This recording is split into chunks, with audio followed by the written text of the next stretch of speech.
Welcome back. Calls for the 30% pass rate to be scrapped and moved up to 50% are mounting. One South Africa movement leader, Mmusi Maimane, says South Africa's 30% pass rate will hurt our pupils, the education system and, in the long run, the economy. Let's delve further into this with Dr. Felicity Kachlin, the Group Academic Director at Advitech in Johannesburg. Thank you very much, Doctor, for your time this evening. What's your position on this issue? It's quite simple, actually. I don't think that the 30% pass rate is the problem. Marks are a proxy that we use for quality, for a decision. One could have marks being a collection of oranges and say you need 5 oranges to pass. I mean, there are nominal systems all over the world with A's and B's and C's. So the question really, to say that 50% would make any meaningful difference, is very difficult to understand because that's not the problem. It's not the mark that's the problem. We do have significant challenges within the country around the quality of education and the quality of outputs, and those obviously need to be addressed. But a focus on 30% or 50% as if that actually is a meaningful change in the system is, quite frankly, quite hard to comprehend. So if a pass rate isn't an adequate measure of the quality of education, how do we assess the quality of education effectively enough to ascertain exactly what needs to change? It's very clear that lots does need to change. There's big problems in terms of capacitation, in terms of resources, in terms of training of educators.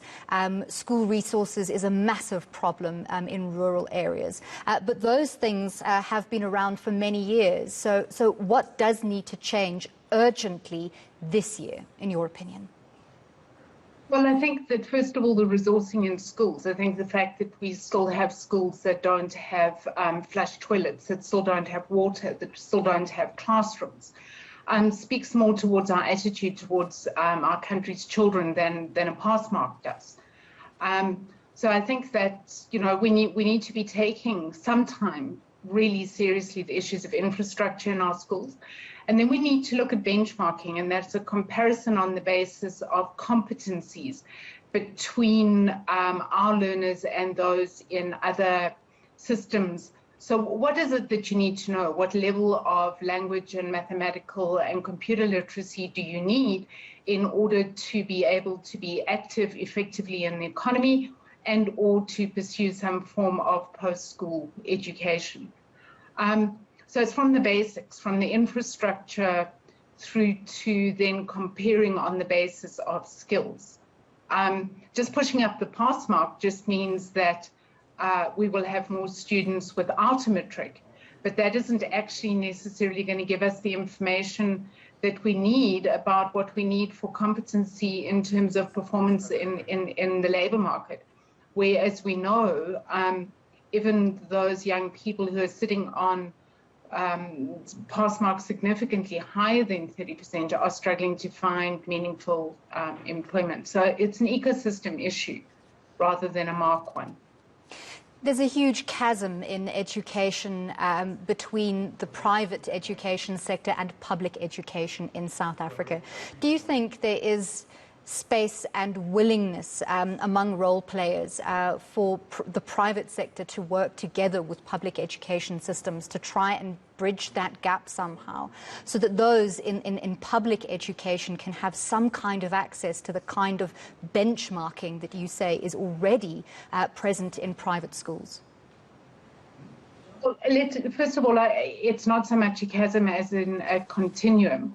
I think that there are elements within the public schooling system that are highly effective, and there are parts of the public schooling system that are parlous. And the notion that private schooling is, by definition of being private, better is also not accurate. So yes, it is absolutely true that there are elements in the private sector that do perform really well, but I don't think that it's as simple as a binary split between public and private. Secondly, I think benchmarking and access to those results is something that we are doing in the public sector. I think, we scrapped some of the national testing that we did several years ago, and we need to perhaps look at bringing that in But there are also other measures like the TIMS, and there's the measures and the assessments that have been done more recently by some of the universities to show some of the impact of pandemic learning. So it's not that we lack the information, it's not that we lack benchmark testing. Perhaps we're not benchmarking everything that we should. But we do have the information, and we do know that our problems sit in terms of reading ages and mathematical competencies right down in the lower grades. Thank you very much for speaking to us. That was Dr. Felicity Coughlin, the Group Academic Director at Advitech in Johannesburg.